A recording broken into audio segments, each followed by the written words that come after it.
All right, Assalamu alaikum and very good morning. Today we are starting a new chapter. So this is our first session after midterm exam.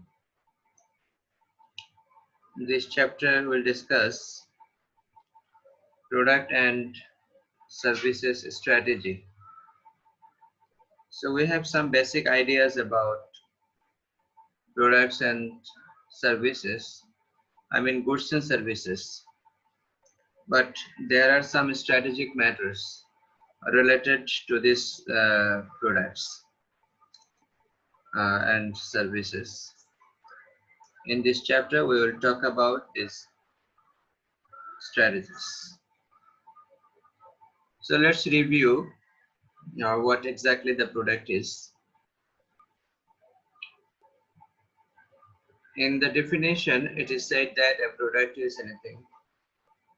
It is anything that can be offered to the market for attention, acquisition, use, or consumption, and that might satisfy a want or need.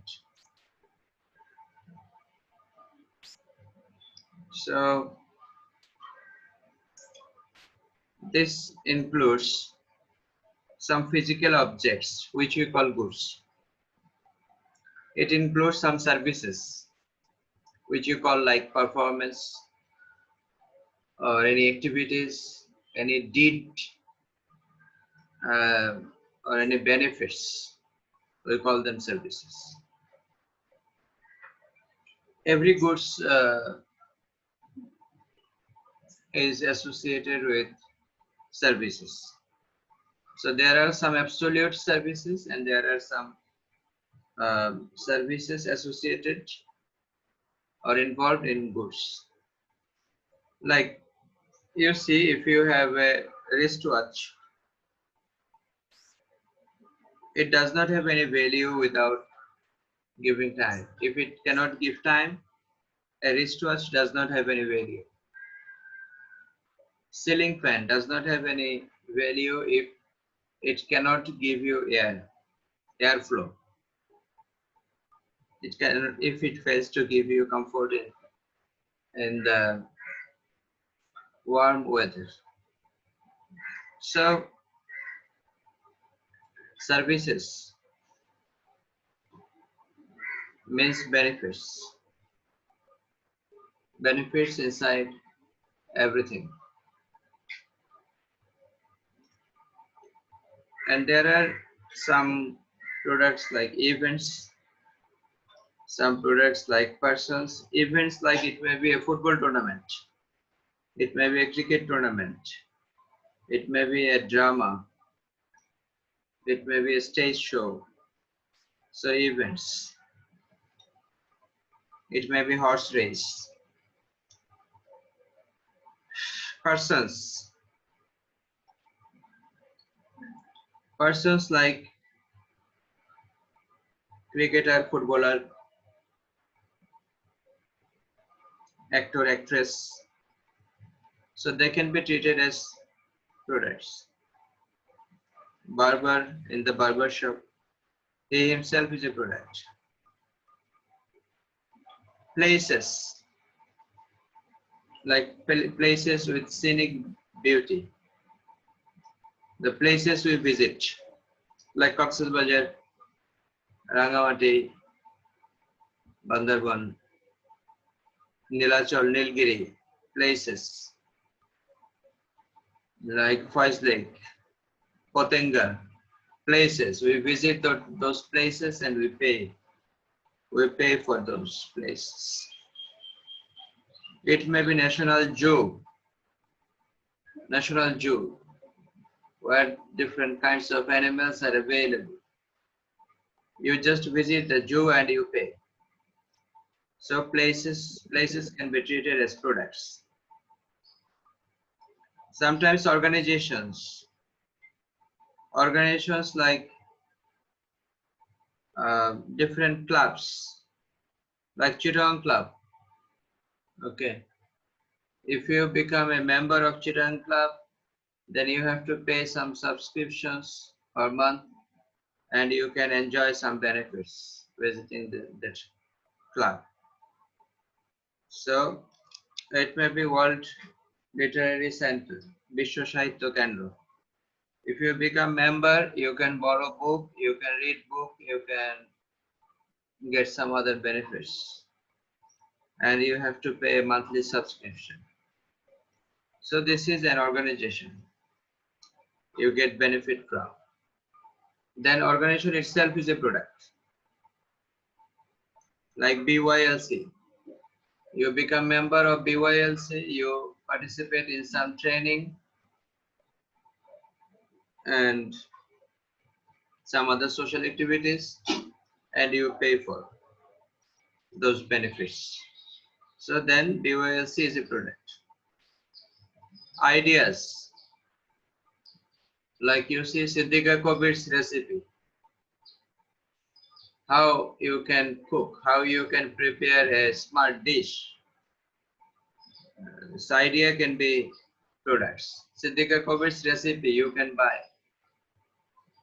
You can buy her book full of ideas, how you can prepare various types of dishes. And there may have like combinations of the above. এগুলোর combination হতে পারে. Like I have said earlier that there are all the goods are actually associated to services. Wristwatch, time is giving time. So time is service. Wristwatch is a good. A car is a good, but transportation is a service. Fan, ceiling fan is a good. Giving air is a service. Oven is a good. Warming your food, cooking your food is that performance is service. So if it fails to cook, then your microwave oven does not have any value. So every goods. Projector, if it fails to project anything, it does not have any value. So service is associated with goods. And product includes two things. One is goods, another one is services. The product যদি বলি তাহলে আলাদা করে service করা দরকার হয় না, but still আমরা এখানে কিছু অ্যাবসলিউট সার্ভিস আছে, সেজন্য সার্ভিসকে আলাদা করে বলছি আবার. So a service is a form of product that consists of activities, benefits, or satisfaction offered for sale that are essentially intangible and do not result in the ownership of anything. You already have learned it. You know what is service. I'm not going to discuss in detail. You see some banking services are there, hotel service, tax preparation, home repair services, legal service, education service, health care, okay, lawn maintenance, and there may have many other services. So what is service? Service is activities, service benefits, and our satisfaction that we offer in the market, okay, for sale. And it does not, it is essentially intangible, that is you cannot touch it. Intangible means অস্পর্শনীয়, you cannot touch it, and it does not result in the ownership of anything. It means that if you become the owner, if you enjoy service, you only can enjoy. You cannot become the owner of the service, and accordingly you cannot resell. You cannot resell service. You see, you are getting a degree from this university, like BSS Honors in Economics and Banking. Can you resell this? Can you resell this degree? তুমি BSS Honors in Economics and Banking degree পাওয়ার পরে তুমি কি claim করতে পারছো যে I am the owner of this degree? No, you cannot. You cannot. But still you have purchased it. You have paid a lot for this. You have spent 4 years of time to get this degree. But still you cannot claim the ownership. তুমি এটার মালিক দাবি করতে পারবে না এবং এটা তুমি দিতে পারবে না জনে জনে আবার বিক্রি করতে পারবে না আরেকজনের কাছে ডিগ্রিটা। So this is actually the technicality of service. বাসে চড়ে এখান থেকে ঢাকায় গেছো, 500 টাকা দিয়ে একটা সিট নিয়েছো, একটা টিকিট নিয়েছো একটা সিটের জন্য। Can you claim the ownership of that seat? ঢাকায় গিয়ে তুমি কি বলতে পারবা যে বাসে থেকে সিটটা আমি খুলে নিয়ে যাবো, আমি তো 500 টাকা দিয়ে কিনছি এটা? Is it possible? No, sir. No. So you cannot claim the ownership of that seat, but you already have paid for that seat and you cannot resell. তুমি ঢাকায় গিয়ে বলতে পারবা না যে হ্যাঁ আমি তো 500 টাকা দিয়ে সিটটা কিনছিলাম, আমি চিটাং থেকে ঢাকায় আসছি, এখন আবার ঢাকা থেকে চিটাং যে যাবে আমি তার কাছে এটা বিক্রি করে দিলাম। Is it possible? No. So it's not possible. তুমি যে ভ্যাকেশনটা এনজয় করে ফেলেছো already, can you resell that vacation to others? No. All right. So you are quite aware of everything. এখানে কিছু লেভেলস অফ প্রোডাক্টস আছে, লেভেলস অফ প্রোডাক্টস। এই যে কিছুক্ষণ আগে বলছিলাম যে ঘড়ির টাইম, এটা হচ্ছে সার্ভিস। তো টাইমটা কি? টাইমটা হচ্ছে কোর বেনিফিট। কোর বেনিফিট যেটা বেসিক্যালি আমরা কিন্তু কিনেই হচ্ছে কোর বেনিফিট। যে কোনো জিনিস আমাকে যদি আমার এক্সপেক্টেড বেনিফিট না দিতে পারে তাহলে আমি ওটা রাখবো না। ফ্যান কিনেছি, যদি বাতাস না দিতে পারে ঠিক মতো, ফ্যান ঘুরবে কিন্তু বাতাস উঠে যাবে উপরের দিকে, নিচের দিকে নামবে না, তাহলে সেই ফ্যানের কোনো ভ্যালু আছে? নাই। তো স্বাভাবিকভাবে এরকম প্রত্যেকটা জিনিসেরই একটা কোর ভ্যালু থাকে, কোর ভ্যালু, কোর বেনিফিট, ওটাকে আমরা বলছি core product, and that is actually service. That is actually service. তাহলে একটা প্রোডাক্টের একেবারে বেসিক যে জিনিসটা সেটা হচ্ছে সার্ভিস, যেটাকে আমরা বলছি কোর প্রোডাক্ট। যেমন লিপস্টিকের কালার, লিপস্টিকের কালার হচ্ছে কোর প্রোডাক্ট। যত দামি লিপস্টিকই হোক, যদি কালার না হয়, লিপস যদি কালার না হয়, তাহলে এই লিপস্টিকের কোনো ভ্যালু নেই। তাহলে কোর প্রোডাক্ট, এটাকে বলে কোর প্রোডাক্ট। এর পরের যে লেভেলটা আছে, এর উপরের লেভেল, তোমরা মিউট করে রাখো যারা কথা বলছো না। হ্যাঁ, তাহলে কোর প্রোডাক্টের পরের লেভেল যেটা, সেটাকে আমরা বলছি অ্যাকচুয়াল প্রোডাক্ট। অ্যাকচুয়াল প্রোডাক্ট কি? যেমন সব প্রোডাক্টেরই একটা ডিজাইন থাকে, একটা ফিচার থাকে, প্যাকেজিং থাকে, ব্র্যান্ড নেম থাকে এবং কোয়ালিটি লেভেল থাকে। তাহলে এটা যদি ট্যানজিবল গুডস হয়, এই জিনিসগুলো খুব ইজিলি ভিজিবল হয়। ট্যানজিবল গুডসে তুমি একটা ড্রেস কিনলা, সেটা ডিজাইন তুমি দেখতে পাচ্ছ কেমন ডিজাইন করা হয়েছে, বিভিন্ন ধরনের ডিজাইনের ড্রেস থাকে, পাখি ড্রেস থাকে, পাখি ড্রেস, সুতরাং এটা দেখলে বোঝা যাবে এটা পাখি ড্রেস। এরপরে এটার বিভিন্ন ধরনের ফিচার থাকবে, ফিচার, ফিচার মানে হচ্ছে ক্যারেক্টারিস্টিক্স। এরপরে হচ্ছে প্যাকেজিং থাকবে, আউটলুক থাকবে, একটা আউটলুক দেখতে কেমন, প্যাকেজিং।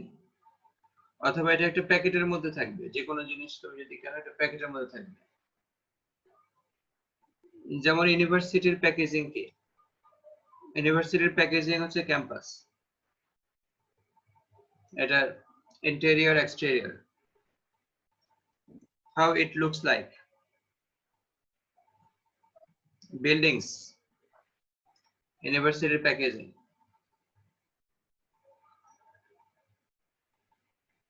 এরপর হচ্ছে তোমার বিলিং, ব্রোশিউরস, এগুলো হচ্ছে ইউনিভার্সিটির প্যাকেজিং বা ব্যাংকের প্যাকেজিং। এরপরে branch name, actual product, branch name.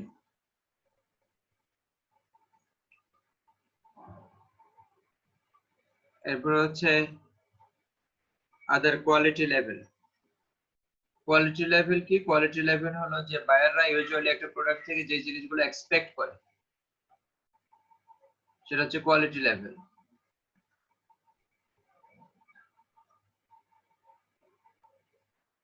যেমন তুমি যদি একটা সেলফোন কিনো তাহলে তুমি এক্সপেক্ট করো যে এটার ভালো একটা স্ক্রিন থাকবে, তারপরে এটার স্ক্রিনের রেজুলেশন খুব ভালো থাকবে, এটার কানেক্টিভিটি থাকবে, নেটওয়ার্ক কভারেজ পাওয়া যাবে ভালো। অনেক জায়গা আছে অ্যান্টেনা থেকে অনেক দূরে, অ্যান্টেনা থেকে একটু বেশি দূরে হয়ে গেলে অনেক সেলফোন আছে যেখানে ফ্রিকোয়েন্সি পাওয়া যায় না।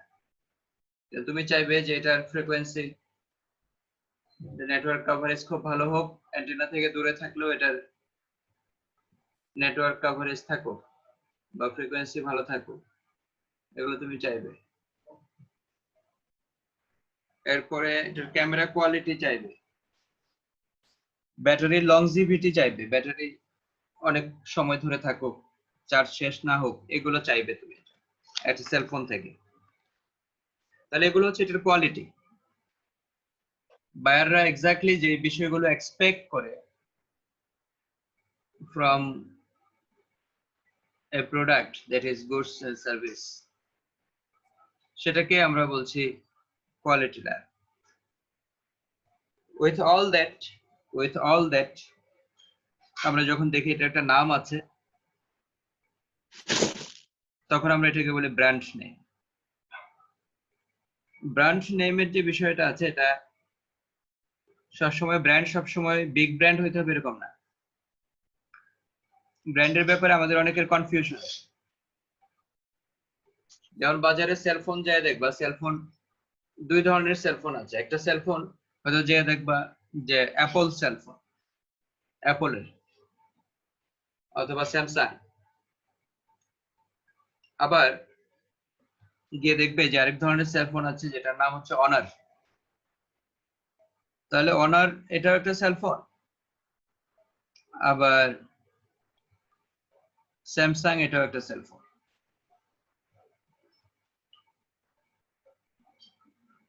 তাহলে অনার যেটা, এটা হয়তো অনেকে আছো যে আজকেই হয়তো প্রথম শুনলা যে অনার নামে কোনো একটা সেলফোন আছে।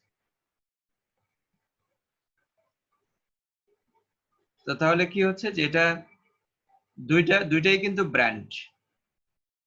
অনার এটাও একটা ব্র্যান্ড, স্যামসাং এটাও একটা ব্র্যান্ড। কেন? কারণ দুইটারই নাম আছে। আমরা মার্কেটিং এর ল্যাঙ্গুয়েজে যেটা বলি, নাম আছে, নাম থাকলেই ব্র্যান্ড। কিন্তু একটা নাম আছে যেটা কেউ শুনেই নাই, ইনফেরিয়র, অনেকটাই অপরিচিত। আবার একটা নাম হচ্ছে সুপরিচিত, অনেকেই চেনে এটাকে, চেনে এবং এটা অনেকেই কেনে।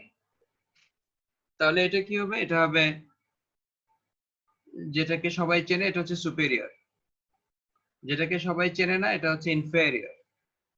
দুইটাই কিন্তু ব্র্যান্ড, একটা সুপেরিয়র আর একটা হচ্ছে ইনফেরিয়র ব্র্যান্ড। কিন্তু আমরা যখন ব্র্যান্ড নেম শুনি কথাটা, তখন আমাদের মনের মধ্যে সুপেরিয়র এই বিষয়টাই চলে আসে। সুপেরিয়র, হ্যাঁ, ব্র্যান্ডের সাথে সুপেরিয়রিটির কোনো সম্পর্ক নাই। সুপেরিয়র ব্র্যান্ডও হতে পারে, ইনফেরিয়র ব্র্যান্ডও হতে পারে। তবে যেটা প্রমিনেন্ট ব্র্যান্ড এটাকে আমরা বেশি ভ্যালিউ দেই এবং এটার জন্য আমরা বেশি পে করি। প্রমিনেন্ট ব্র্যান্ড, এবং যে ব্র্যান্ডটা প্রমিনেন্ট হয় স্বাভাবিকভাবে ওই ব্র্যান্ডটার মধ্যে কিছু বেনিফিট বেশি থাকে, ঠিক আছে? এই জন্য এটা সুপিরিয়র ব্র্যান্ড অথবা প্রমিনেন্ট ব্র্যান্ড, অথবা ব্র্যান্ডিং এ এটাকে বলা হয় বিগ ব্র্যান্ড। এই তাহলে এগুলোকে সবগুলোকে আমরা বলছি actual product. Packaging, features, design, brand name, quality levels, actual product. এরপরে আরেকটা লেভেল আছে যেটাকে আমরা বলছি অগমেন্টেড প্রোডাক্ট। তাহলে একটা প্রোডাক্টের তিনটা লেভেল। ফার্স্ট হচ্ছে এটার কোর প্রোডাক্ট, সেকেন্ডলি হচ্ছে অ্যাকচুয়াল প্রোডাক্ট, এবং থার্ডলি হচ্ছে অগমেন্টেড প্রোডাক্ট। অগমেন্টেড মানে হচ্ছে যেটা অলংকার সর্বস্ব বা অলংকরণ করা হয়েছে যেটার মধ্যে, ঠিক আছে, বা এনহান্সড, এটা হচ্ছে অগমেন্টেড। এক্সট্রা, অ্যাডেড, এগুলো না থাকলেও হয়, কিন্তু থাকলে কি হয়? থাকলে এটার ভ্যালু বাড়ে। দুইটা প্রোডাক্ট, সাপোজ তুমি ল্যাপটপ কিনেছো, ডেল কিনেছো বা কিনতে গেছো, ডেল দেখানো হয়েছে এবং তোমাকে লেনোভো দেখানো হয়েছে, দুইটা। তো একটার আফটার সেল সার্ভিস হচ্ছে 1 বছর, আর একটার আফটার সেল সার্ভিস হচ্ছে 2 বছর। ডেল যেটা, এটার আফটার সেল সার্ভিস হচ্ছে 1 বছর। লেনোভো যেটা, এটার আফটার সেল সার্ভিস হচ্ছে 2 বছর। তাহলে তুমি কোনটা কিনবে?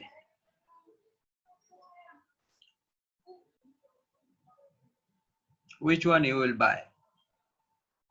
এবং দুইটারই same price, almost same price.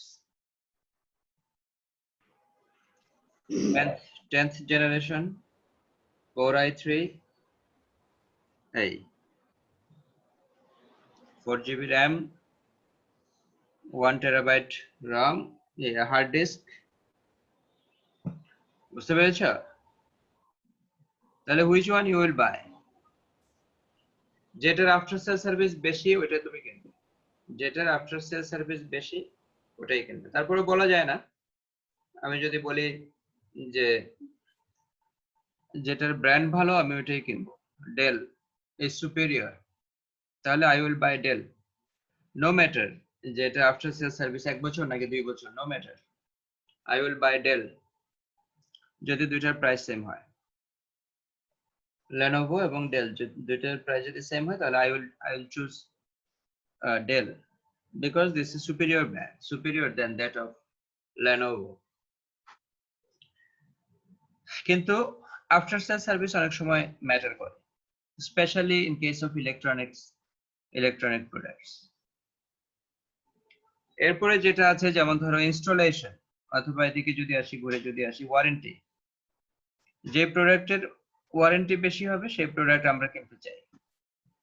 যেমন রেফ্রিজারেটরের ক্ষেত্রে আমরা এটা দেখি, এটা প্রায়োরিটি দিই। রেফ্রিজারেটর 10 ইয়ার্স ওয়ারেন্টি, যদি কোনো পার্টসে কোনো প্রবলেম হয় তাহলে সেই পার্টসটা আমরা চেঞ্জ করে দিব অথবা রিপেয়ার করে দিব ফর 10 ইয়ার্স। তাহলে যেটার ওয়ারেন্টি ভালো পাওয়া যায় আমরা সেটাই কিনি। এরপর হচ্ছে ডেলিভারি এন্ড ক্রেডিট। এটাও বিশেষ করে যে রেফ্রিজারেটর অথবা এই ধরনের বাল্ক গুডস যেগুলো আছে একটু বড় সাইজের, সেগুলোর ক্ষেত্রে ডেলিভারিটা ইম্পর্টেন্ট। তুমি ফ্রিজ কিনেছো একটা দোকান থেকে, যদি বলে যে আপনি নিজস্ব অ্যারেঞ্জমেন্টে এটা আপনার বাসায় নিয়ে যেতে হবে, আপনার নিজের অ্যারেঞ্জমেন্টে এটা বাসায় নিয়ে যেতে হবে। আর আরেকটা দোকানে গেছো, ওরা বলছে যে নো ওয়ারিস, আমরা আপনার বাসায় এটা পৌঁছে দিব, you just pay and you give your location, we will just reach with your product at your home. আপনি বাসায় যেতে দেরি হবে, কিন্তু আপনার গুডস বাসায় যেতে দেরি হবে না, আমরা নিয়ে আসতেছি, যান। তাহলে এটা কি হবে, যে এই যে সাপোর্টটা তুমি পেয়েছো, এটাকে বলা হবে ডেলিভারি, এবং এটা যদি থাকে তাহলে প্রোডাক্টের ভ্যালু বেড়ে যাবে। যে তোমাকে ডেলিভারি দেবে না, তুমি কিনবে না। And credit is also important. তুমি একটা জায়গাতে একটা ফ্রিজ কিনতে গেছো, ফ্রিজের দাম হচ্ছে সাপোজ 50,000 টাকা, 50,000। তোমাকে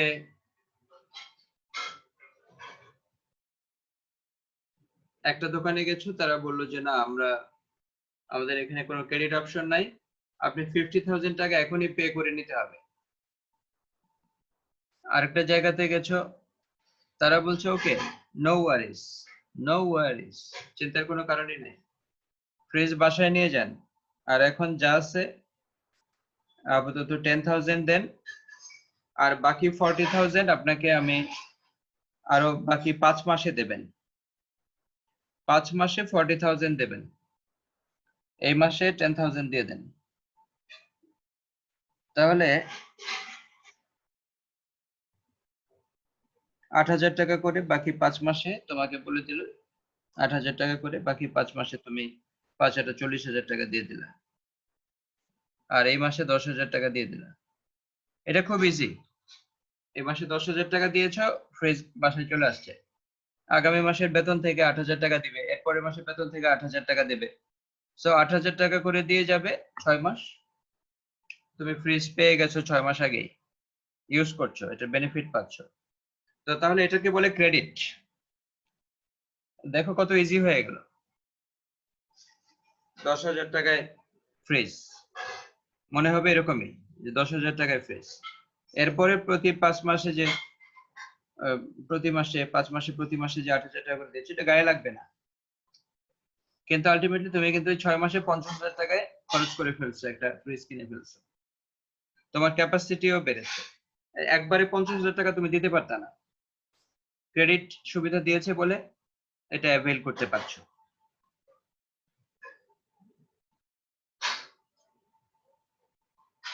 এখন যদি আমাকে কেউ একজন বলে যে স্যার আপনি এই কার্ডটা নেন, এটার দাম হচ্ছে 10 লাখ,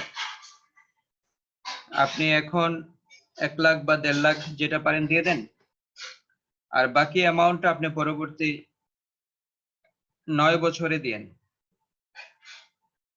প্রতি বছর 1 লাখ টাকা করে দিয়ে দিন, তাহলে that would be very easy for me. I will avail a car now. বুঝতে পেরেছো?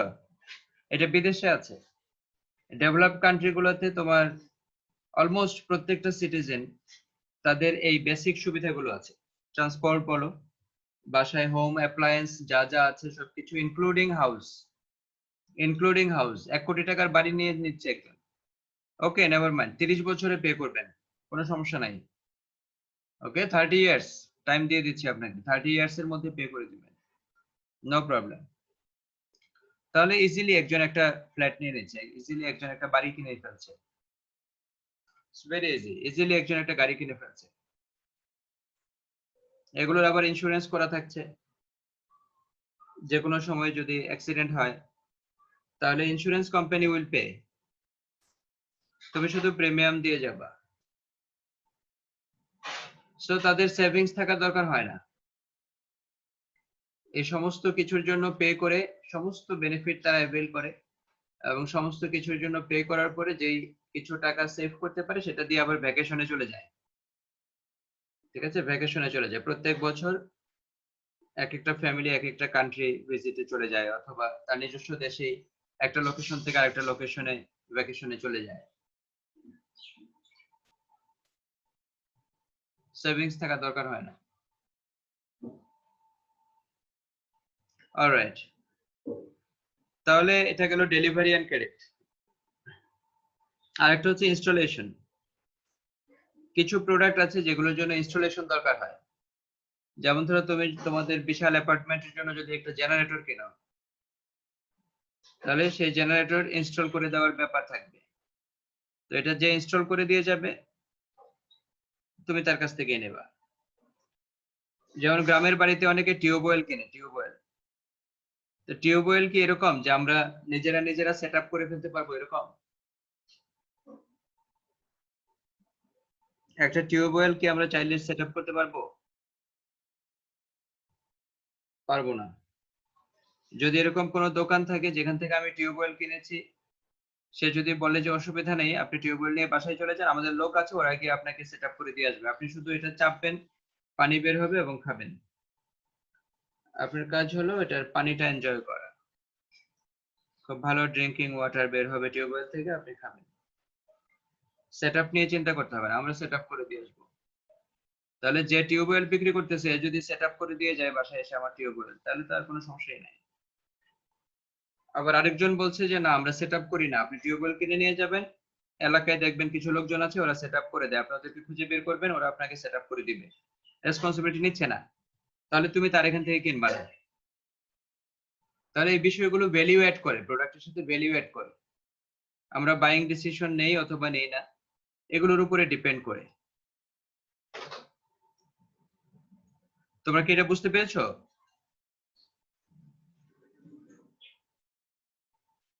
তোমরা কি আনমিউট করতে জি পারছো স্যার। তোমাদের মাইক? হ্যাঁ হ্যাঁ, রহমা বুঝতে পেরেছো এটা? জি স্যার। হ্যাঁ, প্রত্যেকটা লেভেলে এটা ভ্যালিউ অ্যাড করে। ঠিক আছে, কোর সার্ভিস তো অবশ্যই এটা থাকতেই হবে, এটা না থাকলে তো এটাকে আমরা প্রোডাক্টই বলবো না।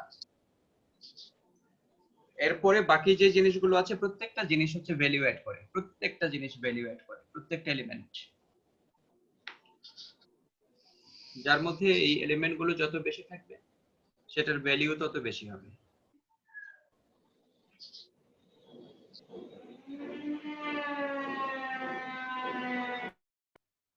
হ্যাঁ, তো এখানে আমরা যেটা দেখছি এটা হচ্ছে product classifications for consumer products. Consumer products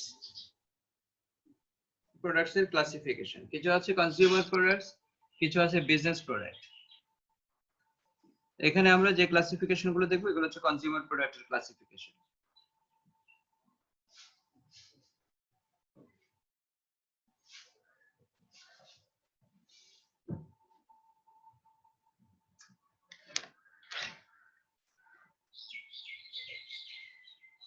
তাহলে কনজিউমার প্রোডাক্টস এর মধ্যে চার ধরনের প্রোডাক্টস আছে।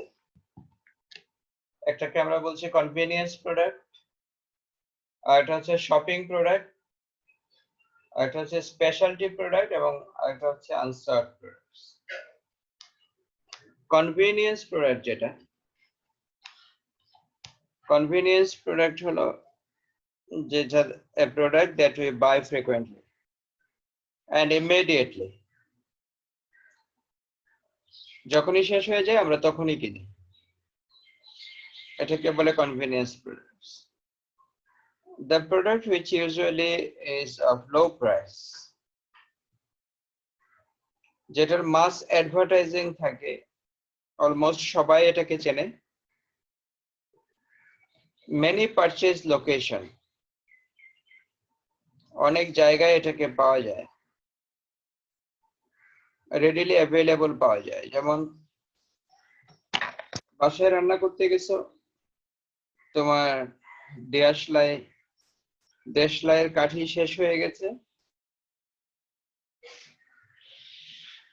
তুমি এখনই বাইরে গিয়ে গ্রোসারি স্টোর থেকে কিনে নিয়ে আসছো। গিয়ে রান্না করতে গেছো, গিয়ে দেখো সয়াবিন তেলের কৌটাটা খোলা, লাস্ট ড্রপ শেষ হয়ে গেছে, এখন নিচে যাও গ্রোসারি স্টোর থেকে কিনে নিয়ে আসো।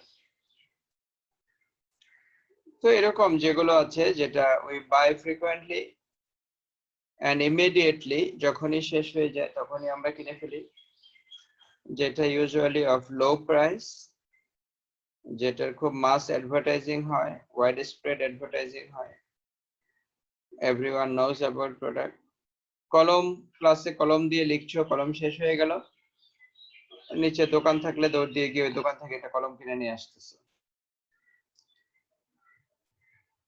যেটার জন্য খুব বেশি ডিসিশন মেকিং দরকার হয় না, কোনো সেভিংস দরকার হয় না, মানি সেভিং করে রাখতে হয় না, সেভ করে রাখতে হয় না, এটা কেনার জন্য। যেমন এক্সাম্পল বলছে ক্যান্ডি, নিউজ পেপারস, এরকম যা আছে সব।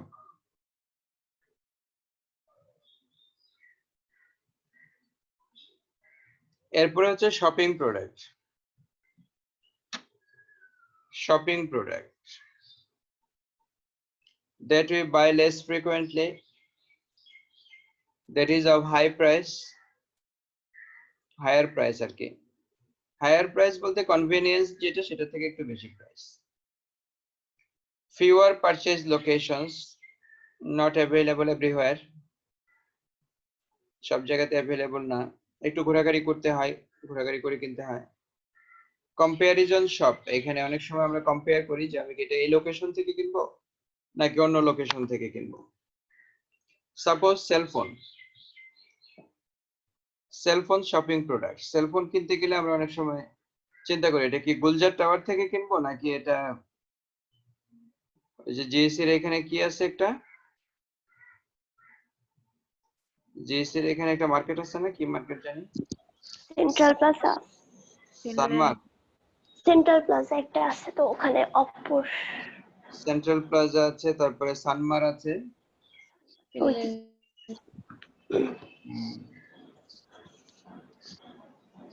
তাহলে আমরা এটা মানে বাইং লোকেশন কোনটা হবে সেগুলো চিন্তা করি। এরপরে ব্র্যান্ড প্রেফারেন্স গুলো চিন্তা করি, ব্র্যান্ড যে কম্পারিজন, ব্র্যান্ড কম্পেয়ার করি, which brand I will by, চিন্তা করি, ডিসকাস করি বন্ধু বান্ধবের সাথে, ফ্যামিলি মেম্বারদের সাথে ডিসকাস করি যে which brand we should buy, should we by Samsung or any other brand. Laptop কেনার সময় চিন্তা করি যে should we buy Dell, should we buy Asus or Lenovo অথবা অন্য কোনো ব্র্যান্ড, কোনটা কিনবো আমি, HP, which brand I should buy। তাহলে এই যে কম্পেয়ার গুলো করি, এবং এটার জন্য কিছু লিটল সেভিংস দরকার হয়, লিটল সেভিংস। এটা যখন তখন কেনা যায় না। ল্যাপটপ নষ্ট হয়ে গেছে, চেষ্টা করবা রিপেয়ার করার জন্য, আরেকটা নতুন কিনতে যাবা না সাথে সাথেই। এগুলোকে বলে শপিং প্রোডাক্ট। ক্লথিং, কোন একটা ড্রেস কিনতে যাচ্ছ, চাইবে যে আড়ং থেকে কিনতে পারবা কিনা, ওকে, আড়ং থেকে কেনা যায় কিনা এটা চিন্তা করবে। তাহলে এটা হচ্ছে ক্লথিং শপিং প্রোডাক্ট। এরপরে যে কোনো ধরনের অ্যাপ্লায়েন্সেস, হোম অ্যাপ্লায়েন্সেস যেগুলো আছে, রেফ্রিজারেটর, শপিং প্রোডাক্টস। এরপরে যেটা আছে এটা হচ্ছে স্পেশালটি প্রোডাক্ট। স্পেশালটি প্রোডাক্টের জন্য স্পেশাল পারচেজ এফার্ট দিতে হয়, স্পেশাল পারচেজ এফার্ট দিতে হয়, এটা হাই প্রাইসের হয়, তারপরে ইউনিক ক্যারেক্টারিস্টিক্স থাকে, এটার brand identification, strong brand identification থাকতে হয়, ফিউ পারচেজ লোকেশন থাকতে হয়।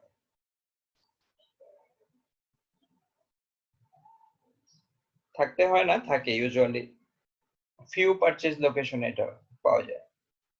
It's not available everywhere. Suppose তুমি এখন একটা ডায়মন্ড নেকলেস কিনতে চাও, ডায়মন্ড নেকলেস, তাহলে কোথেকে কিনবা, ডায়মন্ড ওয়ার্ল্ড অথবা ডায়মন্ড হাউস, ওদের থেকে কিনবা। ডায়মন্ড ওয়ার্ল্ড কোথায় আছে খুঁজে বের করতে হবে, এটা খুলশিতে অথবা অন্য কোথাও এই ধরনের এরিয়াগুলোতে থাকে, সব জায়গায় থাকে না। তাহলে রোলেক্স ওয়াচ, এই টাইপের যত দামি জিনিসপত্র আছে এগুলো সবই হচ্ছে specialty products with unique characteristics and a strong brand identification. Like Apple said, তুমি যদি Mac কিনতে চাও, Mac PC, it's not available everywhere. Exclusive distribution থাকবে। এরপর হচ্ছে আনসর্ট প্রোডাক্টস। আনসর্ট প্রোডাক্টের মধ্যে থাকে হলো নিউ ইনোভেশন থাকে, products consumers don't want to think about these products. কিছু products যেটা that usually we don't want to buy.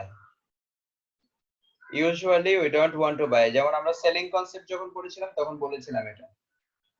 কিছু প্রোডাক্ট আছে যেটা আমরা ইউজুয়ালি কিনতে চাই না, তাহলে কি হবে এখানে?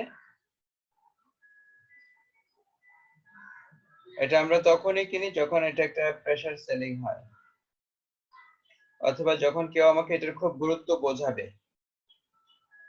তাহলে products that consumers do not want to think about these products require much advertising and personal selling, এই যেটা বলেছে push selling. Until and unless I am convinced, highly convinced, highly motivated, I will not buy. Like credit card. Okay, credit card, I will not buy credit card. কেউ যদি খুব highly promote করে, আমাকে convince করে যে হ্যাঁ এটার এই বেনিফিট আছে, দিস ভেরি বেনিফিটস, আমাকে যদি কেউ বোঝাতে পারে, তখন আমি I will go for buying a credit card. Insurance, usually I will not purchase insurance. আমাকে কেউ যদি বোঝাতে পারে যে yes this is highly essential for you and beneficial, it will secure your life, it will secure your belongings, like car that you have bought at টাকা 30 lakhs, 30 lakh টাকা দিয়ে কার কিনেছো, who knows যে এটা এক সপ্তাহ পরে অ্যাক্সিডেন্ট করবে না। তাহলে মান্থলি হয়তো যদি কেউ বলে যে মান্থলি 3000 টাকা করে আপনি প্রিমিয়াম দিয়েন, মান্থলি 3000 টাকা করে প্রিমিয়াম দিয়েন, তাহলে কত হবে? বছরে 36000 টাকা। ওকে, নেভার মাইন্ড, আপাতত 5 বছরের জন্য বা 10 বছরের জন্য আপনি এটা একটা ইন্স্যুরেন্স করে ফেলেন। তাহলে তুমি মান্থলি দিচ্ছ 36000 টাকা মাত্র। ইন্স্যুরেন্স থাকলো, ধরো 6 মাস পরে কারটা অ্যাক্সিডেন্ট করলো এবং বিশাল ড্যামেজ হয়ে গেল, এটা রিকভারি করা যাবে না। তাহলে তোমার ওই 30 লাখ টাকার কার তুমি আবার ফেরত পাবে, insurance company will give you 30 lakh. বুঝতে পেরেছো? কিন্তু তুমি পে করেছো কত? 36,000 মাত্র। 36,000 টাকায় 30 লক্ষ টাকা ফেরত পাচ্ছ। This is the benefit of insurance. কেউ যদি বোঝাতে পারে তাহলে you will buy insurance. Developed কান্ট্রিতে অলমোস্ট সবাই ইন্স্যুরেন্স করে রাখে সবকিছুর জন্য।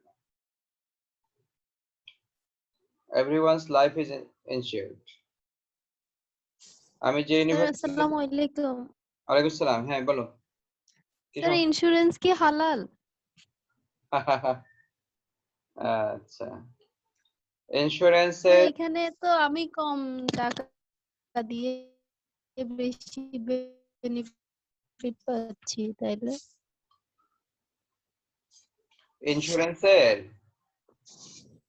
ইন্স্যুরেন্সের বিভিন্ন ধরনের টাইপস আছে।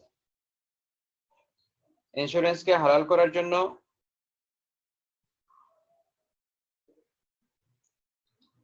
আমার কথা কি বোঝা যাচ্ছে? স্পষ্ট বোঝা যাচ্ছে? জি স্যার। হ্যাঁ, ইন্স্যুরেন্সকে হালাল করার জন্য তোমার এখানে শরিয়া রুলস অ্যাপ্লাই করা হয়েছে, যেটাকে আমরা বলছি তাকাফুল। কি বলছি এটাকে? তাকাফুল। তাকাফুল হলো ইসলামিক ইন্স্যুরেন্স। তাকাফুল কাফালা থেকে এসছে। কাফালা মানে হচ্ছে মিউচুয়াল গ্যারান্টি। মিউচুয়াল গ্যারান্টি, আমরা একজন আরেকজনকে গ্যারান্টি দিচ্ছি যে ভাই তুমি যদি সমস্যায় পড়ো তাহলে আমরা আরো কয়েকজন তোমাকে সেভ করব, তোমার সমস্যা থেকে তোমাকে উদ্ধার করব ইনশাআল্লাহ। চলো এক কাজ করি, তুমিও কিছু দাও আমরাও কিছু দিই, দিয়ে একটা ফান্ড জেনারেট করে রাখি, তাহলে আমাদের মধ্যে যেই সমস্যায় পড়বে তাকে আমরা সেভ করব। এখান থেকে তাকে আমরা সাপোর্ট দেব। তাহলে এই যে মিউচুয়াল গ্যারান্টি হচ্ছে, এখানে একজন আরেকজনকে গ্যারান্টি দিচ্ছে। এই ফান্ডের আলাদা কোনো মালিক থাকছে না, এই ফান্ডের মালিক সবাই। কিন্তু ট্র্যাডিশনাল ইন্স্যুরেন্স যেটা, সেখানে তুমি প্রিমিয়াম দিচ্ছ আর এটা মালিক হিসেবে ইন্স্যুরার যে তার কাছে চলে যাচ্ছে, ইন্স্যুরেন্স বীমা কোম্পানির কাছে চলে যাচ্ছে। বীমা company is the insurer and owner of the fund হয়ে যাচ্ছে। কিন্তু তাকাফুল যেটা, সেখানে ওনার অফ দ্য ফান্ড থাকছে তারাই যারা কন্ট্রিবিউট করছে, এখানে সমস্ত পার্টিসিপেন্টস। তো ট্র্যাডিশনাল ইন্স্যুরেন্সে যাদেরকে ইনসিওরড বলা হয়, তাকাফুলে তাদেরকে বলা হয় পার্টিসিপেন্টস ইন দ্য ফান্ড। তাহলে এটার যে প্রিন্সিপাল আছে, প্রিন্সিপালটা হচ্ছে তাবাররু হচ্ছে ডোনেশন। বুঝতে পেরেছো? ডোনেশন, এখানে সবাই ডোনেশন দেবে এই। আর ওখানে যেটা আছে, যেমন ট্র্যাডিশনাল ইন্স্যুরেন্সের মধ্যে তুমি এই যে 36,000 টাকা দিচ্ছ, এই এক বছরে যদি তোমার কার অ্যাক্সিডেন্টের মধ্যে না পড়ে, তোমার কার অ্যাক্সিডেন্ট যদি না হয়, তাহলে 36,000 টাকা যেটা তুমি দিয়েছো এটা ওই ইন্স্যুরেন্স কোম্পানির হয়ে যাবে, you will not get it back. তাহলে ইটস লাইক এ বেটিং, যে আমি বেট করছি তুমি সমস্যায় পড়বে না। যদি সমস্যায় পড়ো তাহলে আমি তোমাকে 30 লাখ টাকা দিব, তোমার কারের দাম যেটা 30 lakh or 10 lakh or 20 lakh or 5 lakh, তোমাকে আমি তোমার কারের দাম দিয়ে দিব যদি সমস্যায় পড়ো। আর যদি সমস্যায় না পড়ো, তাহলে তুমি আমাকে যেটা দিয়েছো সেটা আমি অ্যাবজর্ব করে নেব। তাহলে এটা হচ্ছে জুয়ো খেলার মতো, জুয়ো খেলা, গ্যাম্বলিং। অ্যারাবিক টার্মে এটাকে বলা হয় মাইসির। কি বলা হয়? মাইসির হচ্ছে গ্যাম্বলিং। এখানে ব্যাটিং সিস্টেম থাকে এবং আনসার্টেনিটির বিষয় থাকে। এখানে uncertainty, you may not get your fund back. তাহলে এটাকে বলে ঘাড়ার। তাহলে যেখানে ঘাড়ার উপস্থিত থাকবে, যেখানে মাইসির উপস্থিত থাকবে, অথবা লাইফ ইন্স্যুরেন্সের ক্ষেত্রে তুমি টাকা জমা রাখবে এবং সেই টাকাটা জমা থাকবে তোমার পেনশনের মতো করে, যখন টার্ম শেষ হয়ে যাবে you will get your money back. এবং সেখানের সাথে এনহান্সড মানি পাবে। রেখেছো 1 লাখ, পাবা 1.5 লাখ। বাকি 50,000 কোত্থেকে আসলো, কিভাবে আসলো, দ্যাট ইজ নট ডিফাইন্ড। ওটা ইন্টারেস্ট, যেটাকে বলা হয় রিবা। তাহলে রিবা, মাইসির, ঘাড়ার, এই সমস্ত বিষয়গুলো উপস্থিত থাকার কারণে ট্র্যাডিশনাল ইন্স্যুরেন্স হালাল নয়। ট্র্যাডিশনাল ইন্স্যুরেন্স হালাল নয়। আর এই মাইসির, ঘাড়ার এবং রিবা, এই এলিমেন্ট গুলো উপস্থিত না থাকার কারণে ইসলামিক ইন্স্যুরেন্স যেটা বা তাকাফুল, এটা হালাল। তুমি কি তোমার প্রশ্নের উত্তর পেয়েছো? জি স্যার। বুঝতে পেরেছো কি বলেছি? জি স্যার, বুঝছি। ওকে, আলহামদুলিল্লাহ, খুব ভালো। আনসর্ট প্রোডাক্টস যেটা, আনসর্ট প্রোডাক্টস হচ্ছে এগুলো যেখানে নিউ ইনোভেশনস থাকে। Products consumers don't want to think about this products. যে প্রোডাক্টগুলোর ব্যাপারে আমরা চিন্তা করি, ভ্যাকসিনেশন, এগুলোর ব্যাপারে আমাদের রিলাক্টেন্স থাকে, আমরা রিলাক্টেন্ট থাকি। তো সেই প্রোডাক্টগুলোকে বলা হয় unsought products. Blood donation unsought product, credit card unsought product, life insurance unsought. এই হলো ব্যাপার।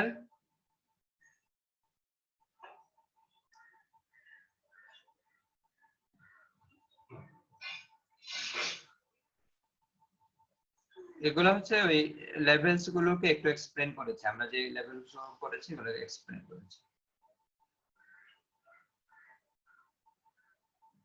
আমরা এটা পড়বো, এই পার্টটা পড়বো। এটা হচ্ছে ব্র্যান্ড স্ট্র্যাটেজিস।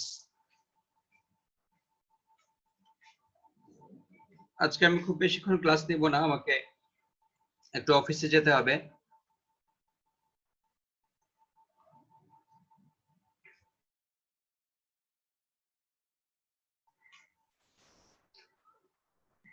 লোকজন ফোন করতেছে অফিসে যাওয়ার জন্য।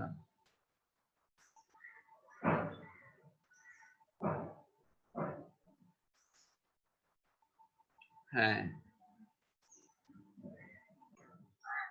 all right, so there are four brand strategies.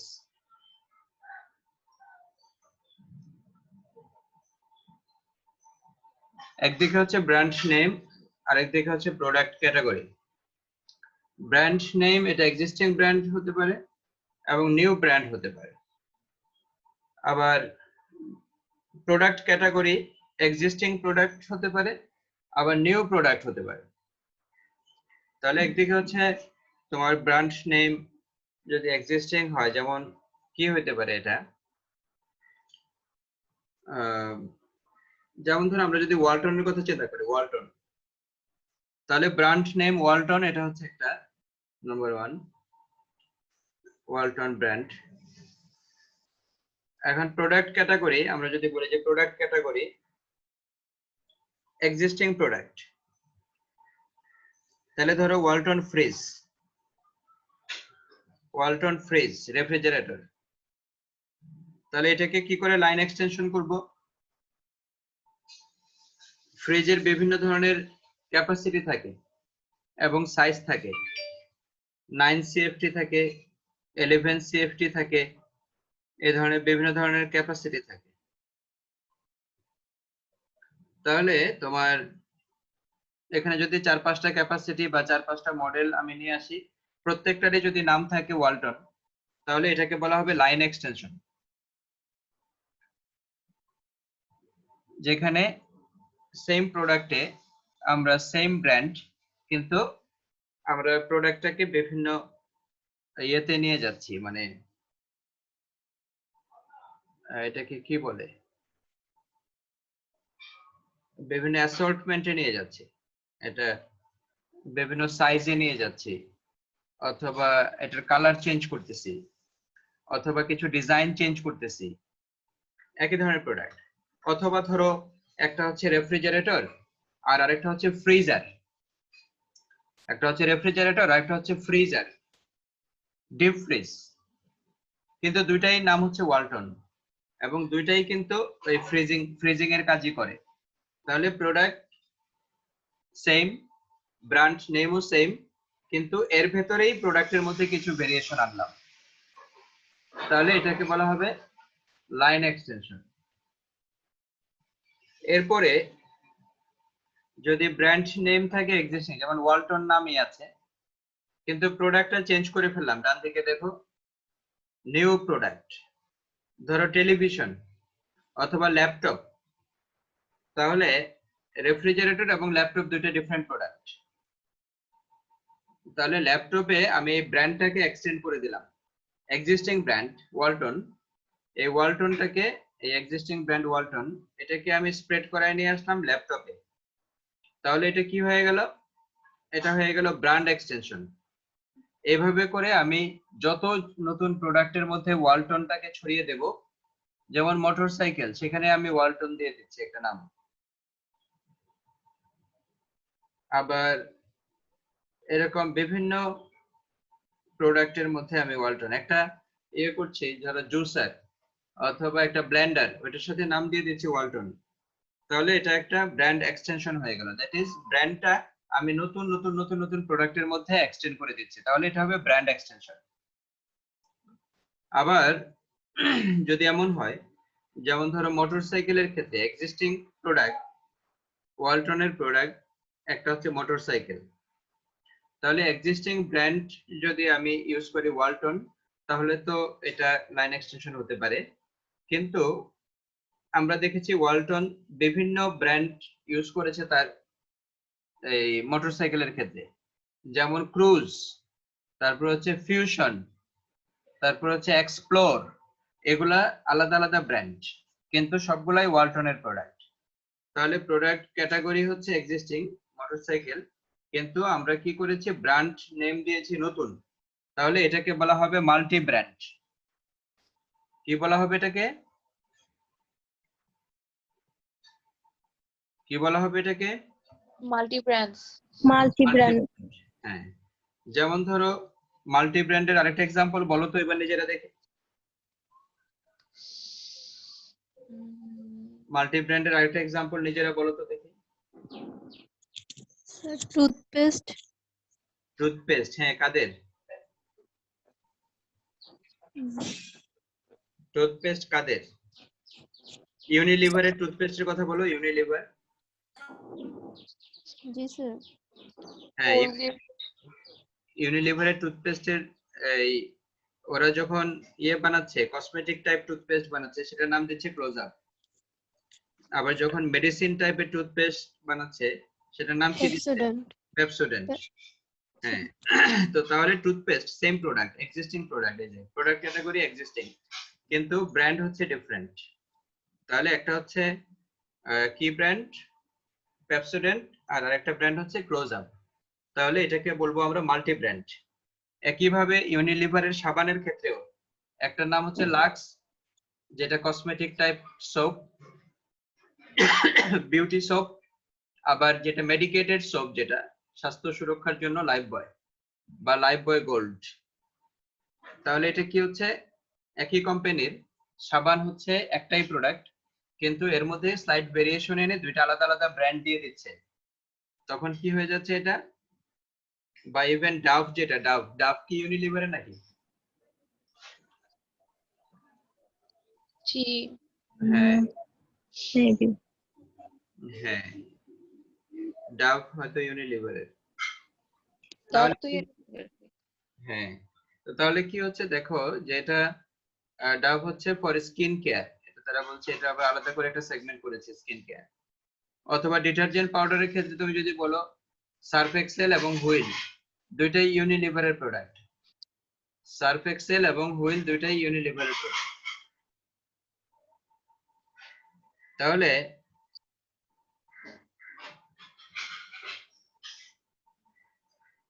দুইটা দুই ধরনের ইউজ। একটা বলছে যে হোয়াইটেনিং সাদা করবে, আবার আরেকটার ব্যাপারে বলছে যে তোমার দাগ উঠাবে, স্টেইনস, ইট রিমুভস স্টেইনস। তাহলে এগুলো হচ্ছে মাল্টি ব্র্যান্ড, একই ধরনের প্রোডাক্ট কিন্তু আলাদা আলাদা ব্র্যান্ড, মাল্টি ব্র্যান্ড স্ট্র্যাটেজি। আর আরেকটা হচ্ছে টোটালি নিউ ব্র্যান্ড। আমি টোটালি আরেকটা ব্র্যান্ডে চলে গেলাম। ইউজুয়ালি ডাইভার্সিফিকেশনের ক্ষেত্রে এটা হয়, ঠিক আছে? যেমন ধরো তোমার স্কয়ার গ্রুপ তারা কি করেছে? মিডিয়া ইন্ট্রোডিউস করেছে, টেলিভিশন চ্যানেল, নাম দিয়েছে মাছরাঙ্গা। তাহলে কি হচ্ছে? একেবারে টোটালি নিউ প্রোডাক্ট ক্যাটাগরি এবং টোটালি নিউ ব্র্যান্ড। এই যে নিউ ব্র্যান্ড, নিউ প্রোডাক্ট, তাহলে এটা কি হয়ে গেল? এটা হয়ে গেল নিউ ব্র্যান্ড, ঠিক আছে? জি স্যার। হ্যাঁ, সো আজকে আমরা 1 ঘন্টা ক্লাস নিলাম, আমাকে এখন সরি একটু অফিসে যেতে হবে। Today we are ending here. Sir আমাদের স্ট্যাট ক্লাসটা কে নিবে এখন থেকে?